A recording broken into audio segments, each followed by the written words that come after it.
Pinupuri ka namin, O Diyos, Ama, Anak at Espiritu Santo. Salamat, Ama, na ibinigay mo sa amin si Jesus na iyong anak, na namatay para sa aming kasalanan, iyong muling binuhay, iniakyat at iniluklok sa iyong kanan sa langit.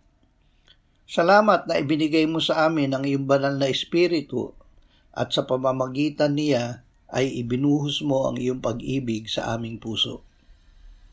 Panginoong Hesus, muli ay tinatanggap ka namin sa araw na ito bilang aming tinapay ng buhay.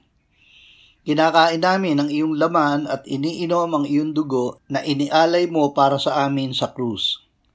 Salamat na ang kumakain ng iyong laman at umiinom ng iyong dugo ay may buhay na walang hanggan at iyong muling bubuhayin sa huling araw. Amen.